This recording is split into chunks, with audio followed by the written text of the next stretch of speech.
Sa ilalim ng tirik ng matinding sikat ng araw, pinagkakaguluhan ng mga residenteng nakatira sa paligid ng malawak na bakanteng lote ang isang bangkay ng babae.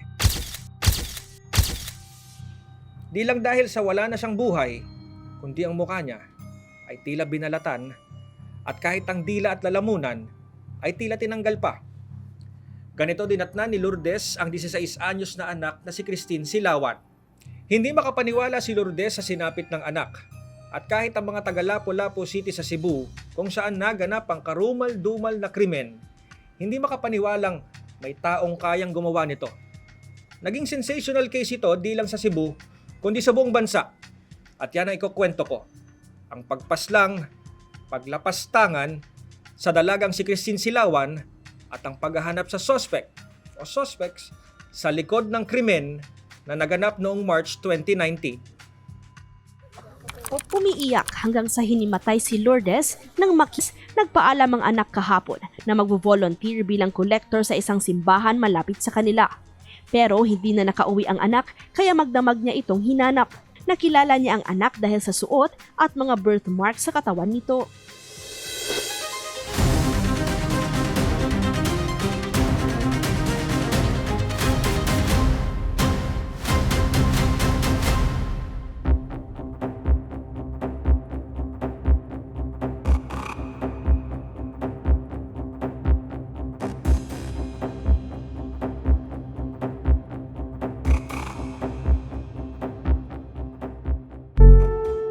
Pero bago natin balikan yung araw na yon, kilalanin muna natin si Christine.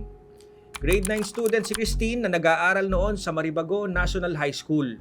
Pangarap niya maging isang flight attendant balang araw. At kung ilalarawan ng mga nakakakilala sa kanya, masayahin, mabait, at palasimba. Taong simbahan, hindi halos uma-absent sa mga misa. Sa simbahan, taga-kolekta ng abuloy si Christine. Mabait na anak si Christine.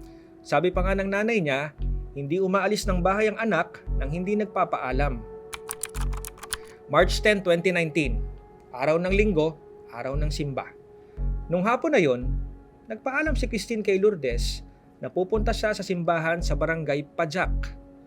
Lumipas ang ilang oras, tapos na ang misa at church duties ni Christine, hindi pa umuwi ang anak. Nanibago si Lourdes pero sige lang at naghintay pa rin siya. Nang mga alas 7 ng gabi, nag-umpisa nang mag-alala si Lourdes. At nang hindi pa rin umuwi si Christine, nagpanik na si Lourdes. Mula 7 p.m. hanggang 2 a.m., hindi tumigil si Lourdes sa paghahanap sa anak. Pero hindi niya ito makita. March 11, the next day, sa pagsikat ng araw sa barangay Bangkal sa Lapu-Lapu City, isang residente sa lugar ang napahinto nang may mapansin siyang kakaiba sa gitna ng isang bakanteng lote sa sitio Mahayahay. Sa unang tingin niya pa lang, ramdam niya ng parang may mali sa nakita. Nang lapitan, kinilabutan siya. Bumungad sa kanya ang bangkay ng isang dalagang nakahandusay, walang damit pang ibaba, at ang muka, kita na ang bungo at ang mga mata dahil wala na itong balat sa muka. At habang mas tumitirik ang araw mula sa isa, mas dumami at nag-umpukan na ang mga tao sa paligid. At dahil nga alam ng mga residente doon na buong gabing hinahanap ni Lourdes si Christine, may ilang napaisip na baka ito ang anak ni Lourdes. Tumutugma kasi ang suot ng bangkay ng dalaga sa deskripsyon ng ina na suot ng anak. Nakarating kay Lourdes ang balita tungkol sa pinagkakaguluhan ng mga kabarangay. Kaya agad pumunta si Lourdes sa lugar. Ang lote na yon, malapit lang sa bahay ng mga Silawan. At kahit wala ng muka at pahirapan ng makilala, lukso ng dugo at pakiramdam ng isang ina ang naggabay sa kanya para kilalanin ang biktima. At ang paglupasay at pag-iyak ni Lourdes ang naging hudyat sa mga taong nakapaligid sa kanya na positibo niyang kinilala ang bangkay na ang kanyang anak na si Christine. Nang dumating ang mga pulis, agad nilang tinakpan ng puting tela ang katawan ni Christine bilang respeto at para hindi napagpiyasahan pa ng mga taong nakapaligid. So ano nga ba ang nangyari kay Christine? Sa autopsy report, lumalabas na alas 7 ng gabi ng linggo, ang time of death ni Christine. Nakita rin na mayroon siyang halos 30 saksak sa iba't ibang bahagi ng kanyang katawan. Ang siyam niyan sa braso at ang isa sa leeg. Nakitaan din ng bakas ng sexual assault at gaya ng nabanggit, binalatan ng kalahati ng kanyang muka. Ito pa ha, nawawala ang ilang bahagi ng kanyang katawan tulad ng dila at lalamunan. Sa parte na ito, may mga nagsabing posibleng may hayop na maaring kumain ng body parts na ito. Pero meron ding nagsabi na posibleng sinadya ito para mahirapan siyang makilala. Alam nyo, sa experience ko bilang reporter sa ganyang karaming saksak, laging sinasabi ng mga investigador na indikasyon niya ng galit ng suspect sa biktima. Ang pagpaslang at paglapastangan sa katawan ng teenager na si Christine ay gumimbal sa buong bansa. Headline ito sa lahat ng national news. At naging malaking hamon para sa mga pulis na ma-solve agad ang kaso. Pero hindi naging madali ang investigasyon dito ha. Umabot pa sa 2 milyong piso ang reward para sa pagkadakip ng tao o mga taong nasa likod nito. 3 motibo ang tinitignan ng mga otoridad. Crime of passion, pagiging psychological maniac ng suspect, at ritual ng isang kulto. Ito ang mga leads na tinututukan ng mga otoridad. Sa kwento ng sakristan na si Ryan, pagkatapos ng misa noong March 10, kumain sila ni Christine ng balut sa labas ng simbahan. Tapos nagpaalam daw si Ryan na magsi-CR muna. Paglabas niya, wala na raw si Christine. Sa mga CCTV video na nakuha ng National Bureau of Investigation, nakita ang isang suspect na lalaki na mag-isang papuntang simbahan. Lagpas ng 6 p.m., nakitang naglalakad si Christine kasama na ang suspect. Pero nakatalikod sila sa CCTV, kaya hindi klaro sino ang kasama. Sa isa pang CCTV sa isang subdivision, nakita pa rin na magkasama silang naglalakad. Ayon sa obserbasyon ng NBI, sa body language ni Christine at suspect, tila komportable raw si Christine sa kasama niya. Indikasyon na may tiwala siya rito. Pero habang ongoing investigation, March 15, 5 araw mula ng pagpatay kay Christine, inanunsyo sa Davao City na may nahuling suspect sa kaso.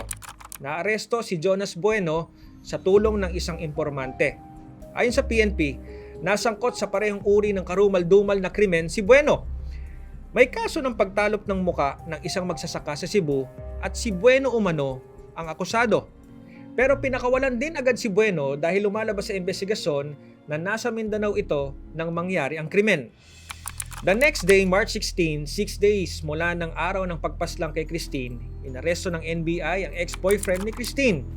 17 years old ang suspect, minor. Tatawagin natin siyang John. Sa investigasyon ng NBI, naghiwalay umano si John at Christine ilang araw lang bago ang krimen.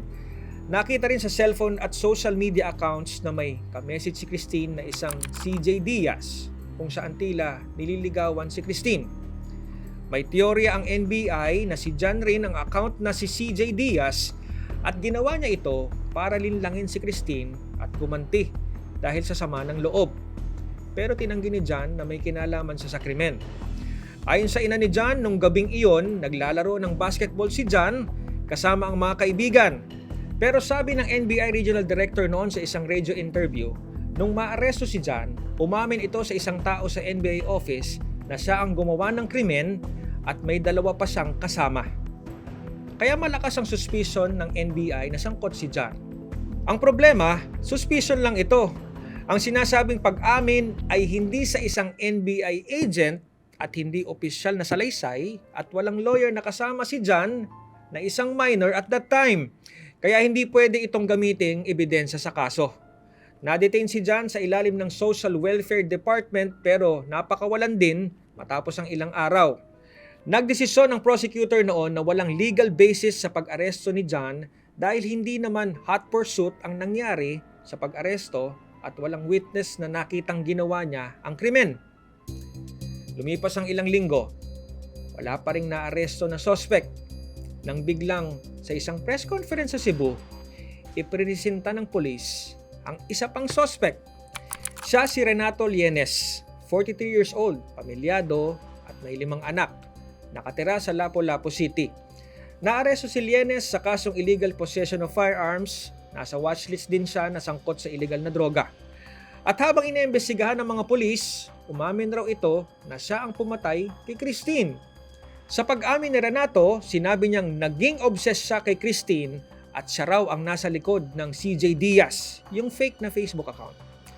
Nagpretend daw siyang siya ay binatilyo at naging FB friends sila. 4 na buwan daw silang nagchat-chat at kalaunan nakumbinsin niya si Christine na makipagkita sa kanya noong March 10 pagkatapos ng misa. Noong araw na yon, nakita sila ni Christine. Pero nang makita raw ni Christine na isang matandang lalaki si Renato at hindi binatilyong si CJ Diaz sa FB account, inayawan raw siya ni Christine. Dito na uminit ang ulo ni Renato at nang malaman niya na nagka-boyfriend na ito, lalo raw siyang nagselos. Ang sabi ni Renato, sinaksak niya si Christine gamit ang gunting at siya ang nagtalop sa mukha nito. Inamin pa niya na na-inspire siya sa isang challenge sa internet kung saan ang challenge ay gumawa ng pananakit sa iba o sa sarili. Sa internet din umano niya natutunan paano magtalop ng muka. At ginawa niya ito para hindi ma-identify si Christine. Sabi pa ni Renato, umamin siya kasi nakonsensya siya dahil naawa raw siya kay John dahil pinagbibintangan nito. Pero ang daming hindi nagtutugma sa mga iba't ibang elemento sa kasong ito.